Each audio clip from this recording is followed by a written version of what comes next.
Infidelity does not arrive with lipstick on a collar. It learns the passwords you chose and walks in like it owns the lease. My name is Harper Quinn. I am 34. I fix other people's disasters for a living. I run crisis communications for a consulting firm that sells calm to companies who have misplaced theirs. I am precise, allergic to mess, loyal until the evidence refuses to be quiet. I married Daniel Reeves 5 years ago because I believed we told the same kind of truth. He used to say I made chaos look coachable. On a Friday night in late September, I found a meeting that did not exist on our shared calendar but did exist on our smart lock history. The front door had opened at 1:12 a.m. on a Tuesday when I was in Denver. The log showed 2 entries. Daniel. Guest. The label I had created for my sister. She had been out of the country. My index finger tapped the screen. The lock does not lie to people who pay the subscription. I did not call him. I cleaned the kitchen instead. When panic arrives, give your hands a decent verb. In the morning Daniel poured coffee and kissed my cheek. He looked exactly like a person who has made a plan for a different life but wants breakfast to be familiar. He told me about a pitch. He told me about traffic. He did not tell me about Tuesday at 1:12 a.m. I left for work with a list. Pull card statements. Check ride-share history. Scan photos for geotags. People cheat on bodies. They forget they are married to data. By noon I had a folder. Uber showed a trip from our place to a boutique hotel 11 blocks away at 1:28 a.m. The card charge on our joint account was a room service bill the next morning for 2 breakfasts, 1 gluten-free, which Daniel is not. The hotel app listed a loyalty number I did not recognize. When I tried it on a username field with his email, it greeted me with a chirpy welcome back. The archive contained 3 bookings, the earliest a month after our anniversary. I printed each page, circled dates, and wrote neat notes in the margins. I am the kind of woman who double-holes her betrayals and puts them in a binder. I closed my office door and let my face be honest for 60 seconds. Then I placed the binder in my bag and walked 2 blocks to a florist. I bought sunflowers, the kind that pretend to be cheerful about anything. The clerk asked if it was a celebration. I said it was for a house that needed light. At home I set the flowers on the table and rehearsed the conversation I would not have. Accusations give people a story to push against. Proof gives them a chair to sit in. I needed chairs. That evening Daniel texted that he would be late. Strategy dinner. My hands did not shake. I texted back a heart. While I waited I opened his laptop, which he had left on the desk because he believes in locks and not in wives who understand cloud sync. His messages floated in neat grey bubbles. I searched the hotel name. A thread lit up with someone listed as A. No last name. No photo. The conversation was careful. Half sentences. Places instead of names. I met him in the lobby bar at 1:40 a.m. A said bring the wine up. A said leave before 7. I scrolled back. 6 weeks. Then I stopped. I had sent a photo of a wrist with a thin scar and a gold bracelet that I had seen once before on the arm of one of my junior analysts at the last holiday party. Aubrey James. Smart, quiet, new. She knew where I kept the good pens. She had asked me for mentorship with a sincerity that felt like a clean shirt. I sat there for a long moment and let the room decide whether to tilt. It did not. The clock judged me with its tiny, important hands. I made a second list. Do not fire her yet. Do not cry in the bathroom you share with a man who cannot keep his verbs straight. Do not tell your mother. Do not invent a softer story to survive tonight. Daniel came home at 10:20 p.m. He smelled like expensive wine and a room that had opened its windows. He kissed me again like a man who wants the camera to see a faithful angle. How was dinner? I asked. Useful, he said. How was your day? Organized, I said. He smiled. He did not know the word was a knife. On Saturday I told him I had a site visit that would take most of the day. He said he would golf with a client. I did not tell him that the hotel accepted day passes for the pool and that my name on a reservation would not surprise anyone. I did not wear a disguise. I wore the dress I bought for our second anniversary and a sweater I loved because it never pretended to be new. At the hotel desk, I asked for a copy of last month's invoice for my records. I smiled the way people smile when administrative errors are routine. The clerk printed it without suspicion and wished me a nice afternoon. The elevator smelled like eucalyptus and the kind of hope that does not know better. The bar on the mezzanine had lights that made everyone interesting. I sat at the corner table with a view of the elevator and ordered a club soda with lime. After 20 minutes, I recognized a familiar reflection in the elevator's brass. Aubrey stepped out in a navy dress and a jacket that said work, not romance. She carried a tote with a company logo. She looked like a woman doing a Saturday errand for a man who texts lightly. She did not see me. She crossed the lobby and took a seat near the window, pulled out her phone, and typed with the concentration of someone editing a risk. I waited. At 1:17 p.m. Daniel walked in. He did not kiss her. He sat across from her and kept his hands on the table. He spoke, she nodded, she slid a small envelope toward him. He glanced toward the bar, not toward me, but toward the bartender. Caution had finally arrived at the party. I stood and left the way you leave a museum when you have seen enough to write the essay. Proof is not always a photograph. Sometimes it is the angle of a body in the light when it thinks it is unobserved. At home I set the binder on the kitchen table and put the sunflowers beside it. I made tea and did not drink it. When Daniel came in 2 hours later with laughter that belonged to someone else's afternoon, I was ready without being theatrical. I booked us dinner, he said. 7:30. You love that place on 9th. I do, I said. Before we go, can you help me with something? Of course, he said, still kind because he had not yet been required to be anything else. I opened the binder. I did not push it toward him. I let it sit between us like an instrument waiting to be played. He looked at the first page, then at the second, then at me. His throat made a movement that could have been a swallow or a prayer. It is not what it looks like, he said. It looks like a map, I said. And every street has your name on it. He sat down. He put his hands flat on the table like a person at a deposition. It was a mistake, he said. Mistakes do not book repeat reservations, I said. Mistakes do not send gluten-free breakfast to a room that is not ours.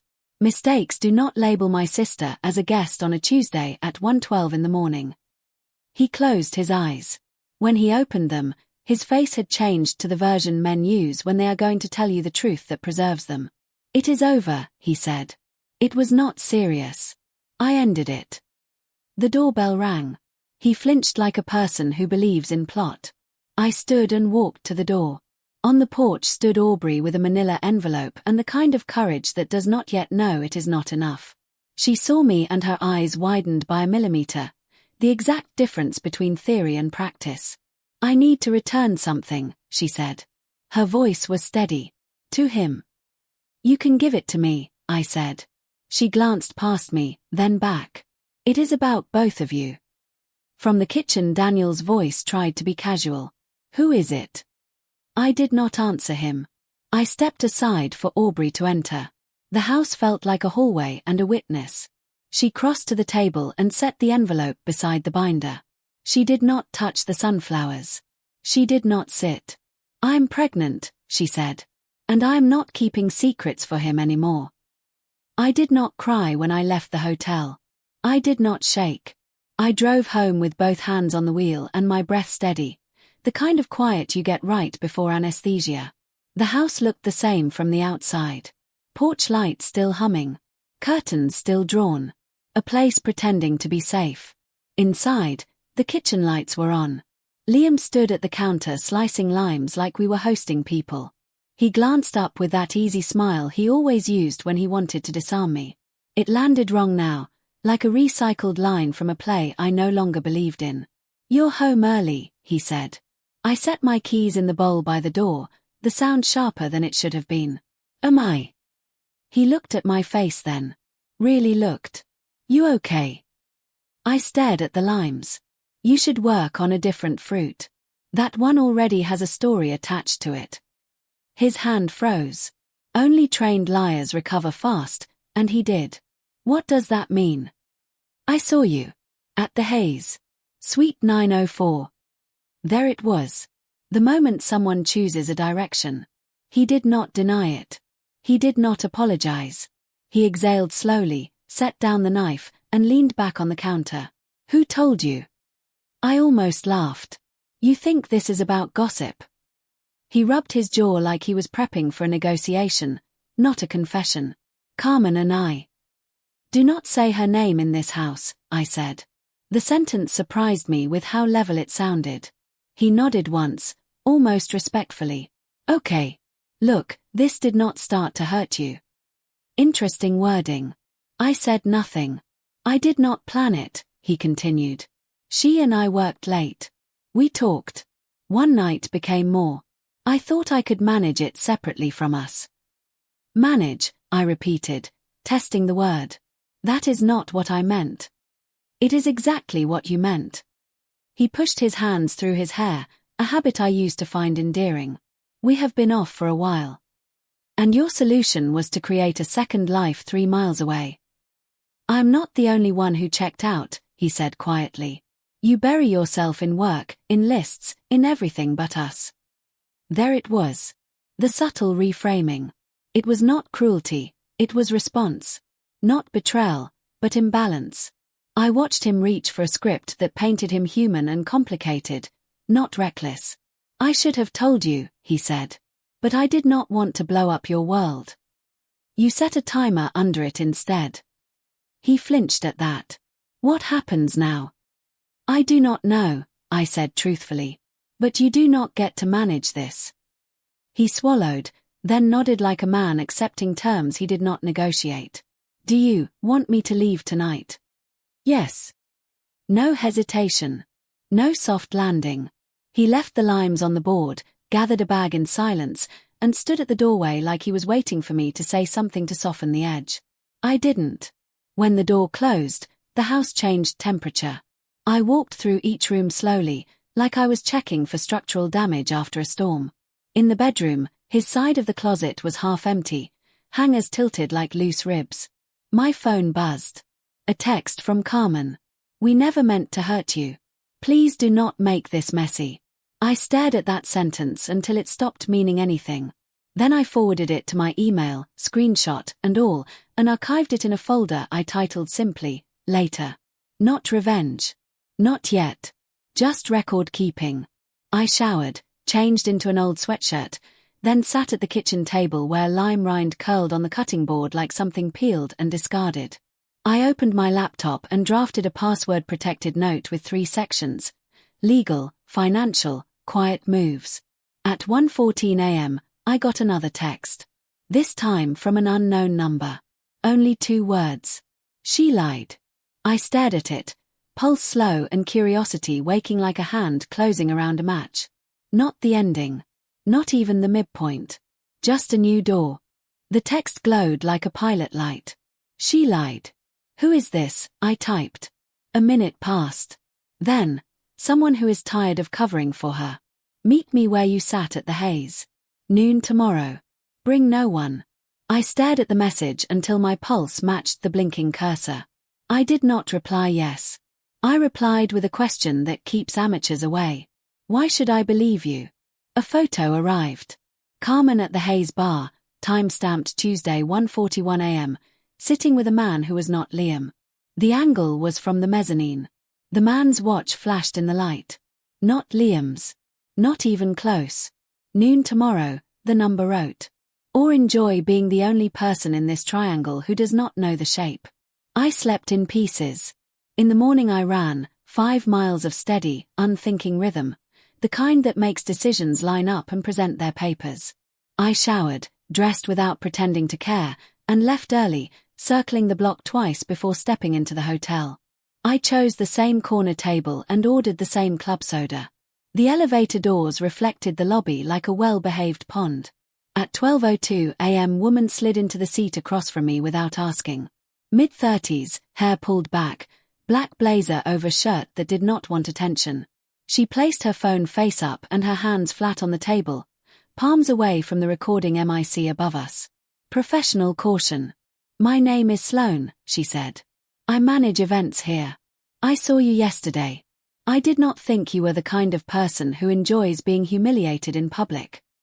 Why do you care? I asked. Because she used my staff to move around your marriage like furniture, she said. Because she stiffed a junior server and then used my name to comp a second dessert. Because I have a sister. Carmen, I said. She nodded once. Carmen told me she was seeing a married man who was leaving his wife. On Tuesday she arrived with a different married man. Both insisted she was the only risk they were willing to take. Do with that what you want. Why tell me now? I asked. Because she told me you already knew, Sloane said. You did not look like someone who knew. And because Tuesday night she used a card in your name to open a door. My mouth went cold. What? Not your Amex, she said, reading my face. Your guest profile. She checked in as your assistant to get a duplicate key for 904. The staff member is on probation. Show me, I said. Sloane slid her phone across the table. A screen showed an internal log. Guest profile, Harper Quinn. Key reprint approved by Carmen Alvarez. Reason, misplaced. Note, authorized by Mr. Reeves. The room stayed still while my life rearranged itself an inch to the left. I took photos. I breathed. A sentence assembled itself. People cheat on bodies. They also cheat with names. Thank you, I said. Is there anything else?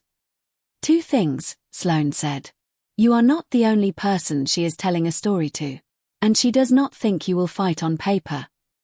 She stood, left cash for a drink she did not order, and walked out. She had the posture of someone who has spent years keeping rooms from becoming crime scenes. I sat there until my hands stopped being props. Then I made calls. First to a locksmith. New cylinders by nightfall. Second to a lawyer a friend at work kept for the spouses of people who think prenups are for other people's headlines. I booked a meeting and sent the binder scan with a short, unemotional note. Third to a private mailbox service. Mail redirection in 24 hours. No arguments. At home I opened my later folder. I added the Hayes log, the mezzanine photo, the key reprint, and a printout of the hotel policy that would play well in court. Then I created a new folder called Narrative and wrote a single line at the top of a blank doc. Frame the truth before they do. Liam texted at 3. Can we talk tonight? We can talk Sunday, I replied. Bring your keys. A bubble appeared, then vanished. He called. I let it ring out. My phone buzzed with a message from an unknown email. Subject: You deserve to know. The body contained 4 screenshots. Carmen with the not Liam man in the Hayes lobby bar across 3 dates. 1 selfie in a mirror with his jacket visible and a caption that read people who keep promises look good in any light. The sender signed only with a first initial. R. I fed every image into a clean album and stripped the metadata. If anyone asked in a courtroom where the photos came from, the answer would be that they came to me, not that I hunted them. People who underestimate women always assume their proof is messy. That night I slept in the guest room and locked the door. In the morning I drove to a coffee shop across from our office with a glass wall and better sightlines than coffee. At 9, Carmen walked in with a colleague and saw me through the window. She flinched almost invisibly, then pasted on the face people where when they run into kindness they do not deserve. She came inside and approached like a PR person before a crisis statement. Harper, she said. Please. I did not look at her. I looked at the colleague and smiled. We will speak privately later. I would hate for you to be pulled into something that will be discoverable. The colleague vanished like smoke. Carmen Saturday.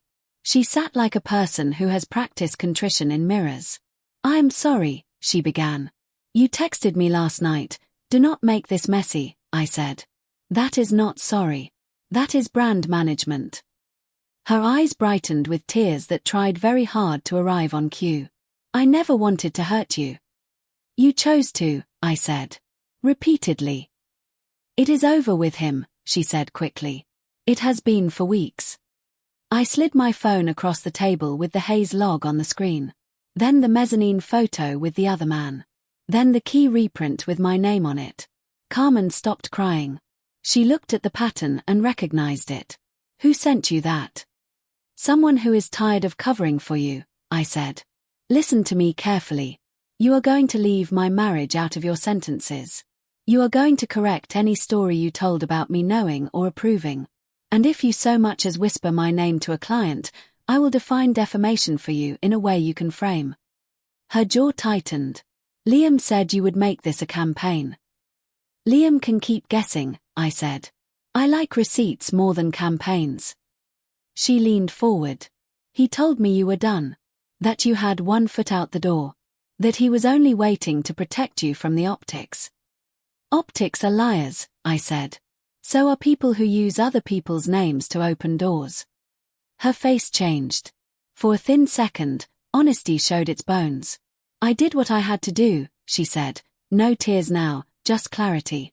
Everyone does. Not everyone, I said. We are done. I stood. She reached for my wrist. I left her hand in air. At the door I turned back because I wanted one last noun to land. Tell her he can stop writing me, I said. I have what I need. Something flickered in her eyes. Recognition. I walked out. Sunday evening Liam arrived with a bag and an apology that had been rehearsed to fit inside a text. I let him speak without interruption. He talked about loneliness like it was weather. He talked about my ambition like it was a third person at our table. He said he loved me and he meant it in the limited way men mean love when they have already decided on their comfort. When he finished, I handed him a typed page. Terms for a temporary separation. Keys returned. Mail redirected. No overnight guests in our home. Counseling optional. Mediation mandatory if we file. He read it like news. This is fair, he said. It is accurate, I said. He placed his keys in my palm. Who is R? He asked. Someone who will not be sending me anything else, I said. After he left, I opened my narrative doc and wrote the next steps. Secure accounts. Lawyer. Monday 10 a.m. Confirm hotel cooperation for records. Prepare statement for friends who will hear the twisted version first. Breathe. My phone buzzed at midnight. One last message from the unknown number. You are not the first. You are the first to be organized. I stared at the ceiling until the shapes resolved into a plan I could live inside. People think revenge is loud. In my experience, it is disciplined and it reads well in discovery. In the morning, I would print the packet, walk into a lawyer's office, and begin. Which is why the doorbell at 7:06 a.m. should not have surprised me. But it did. I opened it to find a woman I did not know, holding a stroller with a baby asleep inside, and a look on her face like she had finally found the right address. Are you Harper? She asked. Yes. She glanced at the mailbox with our last name. I am here because Carmen told me you would understand. She said you know how to make things safe. She was younger than I expected. Hair pulled back like she had done 3 things at once before stepping on my porch. The stroller handle had left a red mark across her fingers. I'm looking for Harper, she said. You found her, I said. Come in. She hovered on the threshold like the house might bite. The baby slept with the heavy confidence of people who have yet to learn caution. She glanced at the hallway, at my hands, at the camera by the door. I'm Nora, she said. Carmen told me you would understand. She said you know how to make things safe. That is an exaggeration, I said. But I know how to make things clear. Sit. She sat without taking off her coat. The stroller stayed between us like a witness. I do not want money, she said quickly. I want instructions. Start with nouns, I said. Who is he? My husband, she said. Not Liam. The other one. He told me he loved me and told Carmen he was leaving me. On Tuesday she sent me a screenshot of your lock history and said marriages are doors if you push. I kept my face still. Where did she get my lock history? From you, apparently, Nora said. She said you gave her access because you were friends. I let the lie sit on the table without a chair. Nora understood. She used my name at the Hays. Nora went on. Checked in as me. The charge hit our joint card. When I called, the desk said the guest of record was Nora Denton and could not share details. A familiar anger pulled its chair closer. She uses other people's names like spare keys, I said. Do you have the charge record? Nora slid a folded statement across the table. Baby pink highlighter circled the time. 11:13 p.m. My phone lit. A text from Sloan. Key reprint, 11:13 p.m. Guest name Nora Denton. Camped under Harper Quinn profile. Camera stills available. Drink water, I said to Nora because it is the first useful verb in any disaster. I poured 2 glasses and let the silence do half the work. She also said you would keep it quiet, Nora said, softer. That you were civilized. I am trying to be civilized. Civilized is not the same as silent, I said. Here is what we do. I took out a legal pad. My handwriting was the same as when I teach clients how to talk to fire without giving it oxygen. First, call your bank and ask for a new card and a provisional credit. Use the word fraud. Then freeze your credit with all 3 bureaus. Second, redirect your mail to a private box and move your 2-factor codes off SMS. Third, call the Hayes and ask to speak to Sloan in events. She will confirm the impersonation and prepare an affidavit. Fourth, text me your lawyer's email. If you do not have one, you will buy dinner. Nora stared like I had handed her a ladder. The baby sighed. What about my husband? She asked. Today we protect you, I said. Tomorrow you decide if you want to keep him. She nodded. One short movement. There is one more thing, she said, voice even smaller. Told me to come to you. You know I said. He used to manage Carmen at her first job, Nora said. He kept receipts because he thought one day the story would need a spine. He is tired. He still has a spine. My phone buzzed again. An email from our subject line. For your lawyer. For attachments, each a neat block of time and place. Carmen with Nora's husband at the Hayes. 3 dates over 6 weeks. Room numbers masked by the corner of a napkin. He had circled the watch on the man's wrist. The face of a model Liam would never choose. I forwarded everything to my attorney with the subject preservation, and to Sloan with the subject affidavit. Then I opened a new note called Names and wrote 3 columns. Mine. Theirs. Stolen. Nora exhaled as if permission had been granted. Thank you, she said. Change your locks, I said. Tonight. I will text you a locksmith who answers on Sundays. She stood, hand on the stroller. Her face was not hopeful. It was aligned. Carmen said you would not fight on paper, she said. She confuses quiet with surrender, I said. After Nora left, the house felt measured. I set the kettle on. At 10 I called Sloan. I pulled the key desk log, she said before hello. Your name was used twice in the last month to comp reprints. I have the staffer, the camera stills, and a memo on policy for your lawyer. Send everything, I said. And put a hard flag on my profile. Only I can speak for it, in person, with ID. Done, she said. And Harper. I know you already know this, but she is not only cheating on people. She is cheating with infrastructure. I know, I said. That is the part one intend to fix. At noon Liam texted. Can we talk? I typed a calm reply. We will talk with a mediator present. He called, then again, then gave up. He had finally learned that ringing a bell is not the same as opening a door. At 2, HR emailed. Subject. Confidential. They asked for a meeting Monday morning and any documentation relevant to a potential code of conduct violation. I wrote a clean cover note with no adjectives and attached the binder scan, the Hayes policy excerpts, Sloan's memo, and the screenshots where Carmen used my name to obtain access. People who dream in loopholes hate timestamps. By 4, my lawyer called. We will file a petition for interim relief Monday, she said. We will ask the court to enjoin anyone from using your name or guest profiles to access hospitality services. We will send preservation letters to the hotel chain and carriers. Do you want to include a cease and desist to Ms. Alvarez regarding identity misuse and defamation? Yes, I said. Include specific examples and language about further publication. Understood, she said. Also, you should know, once we file, the narrative will try to get ahead of you. Prepare 3 sentences you can live with when someone asks why you separated. I opened my notes app and wrote them. We are separating. I will not discuss details. I am safe and I am acting with counsel. At 6, the doorbell rang. I expected Liam. It was a courier with a white box tied in navy ribbon.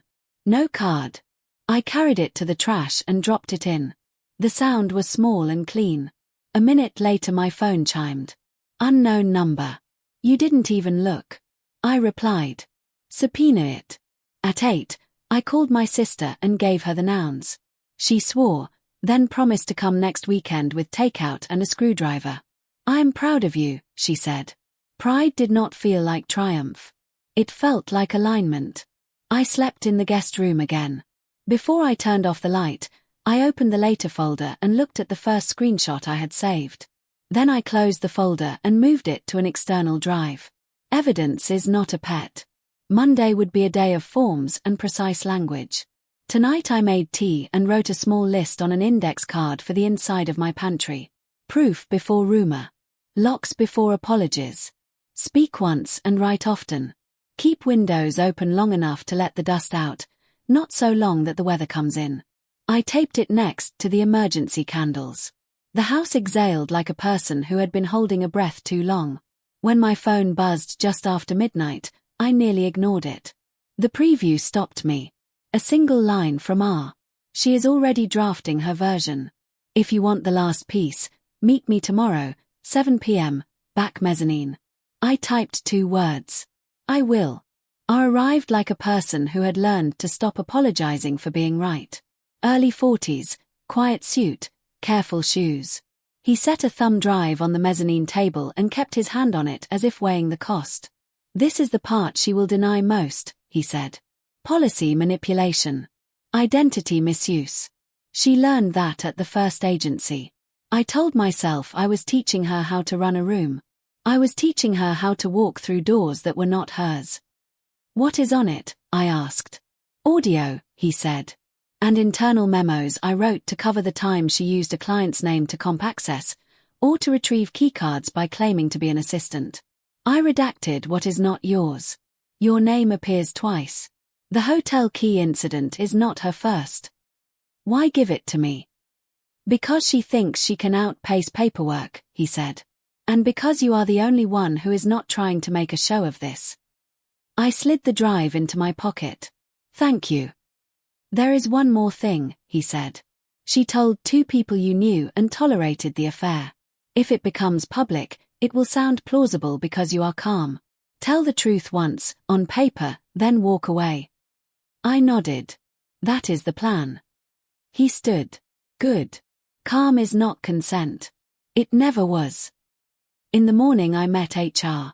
3 people, 1 glass wall, a table that made you feel like a witness and a defendant at the same time.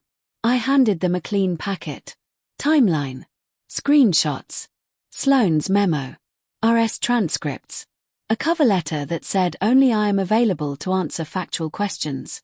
They asked if I felt safe. I said yes. They asked if I wanted to remain in my role. I said yes. They asked if I believed there was a hostile environment. I said there was a documented breach of policy that required a formal response.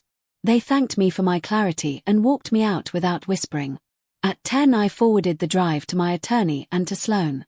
At noon my lawyer filed the petition for interim relief and notices to preserve hotel footage, key logs, and phone records for the dates that mattered. A courier delivered a cease and desist demanding that Ms. Alvarez stop using my name, stop implying consent, and stop contacting me except through counsel. It contained 3 examples with timestamps and 2 paragraphs describing the injunctive relief we would seek if she continued. At 2 Nora texted. Locks changed. Bank reversed charge. Thank you for giving me verbs. At 4 Liam arrived for the mediator session.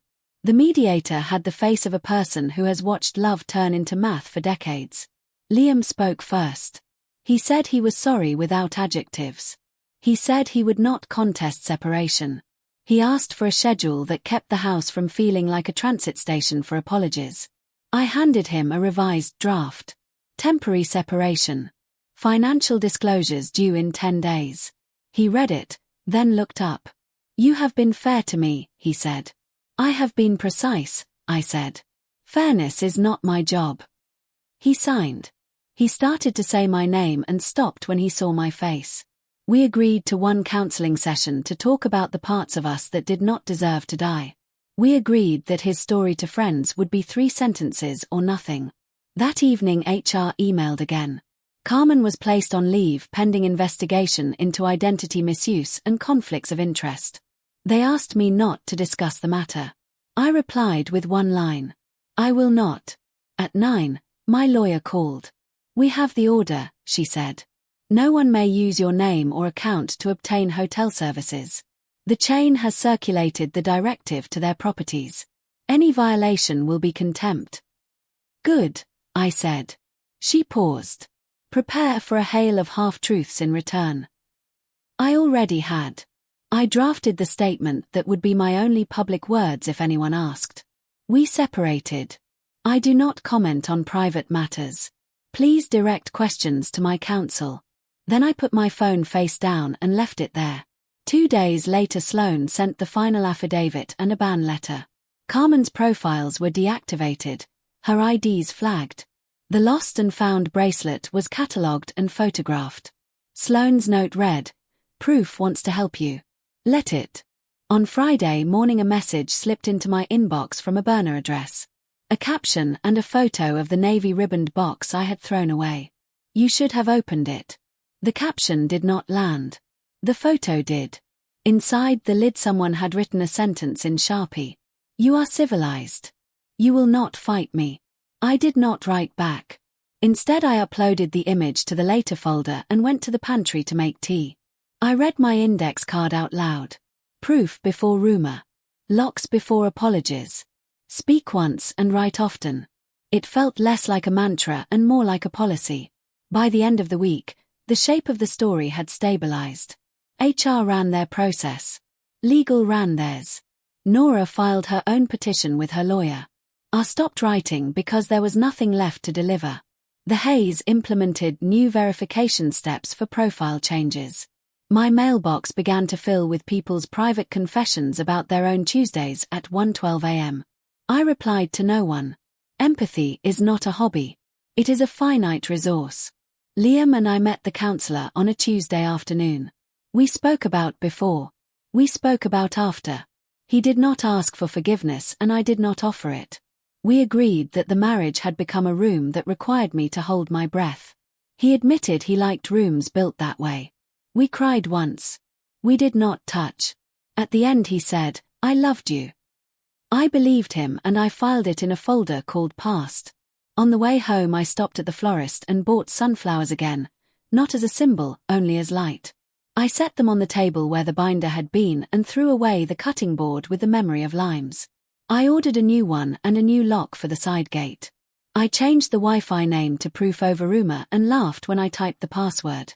That night I deleted the later folder from my laptop and moved it to a drive in a drawer. Evidence is not a roommate. I kept the index card. I added one more line. No performances. Kitchen tables only.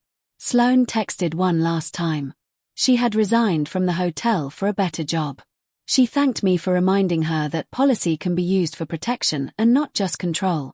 Nora sent a photo of the baby laughing at nothing and a message that said we are noisy and okay.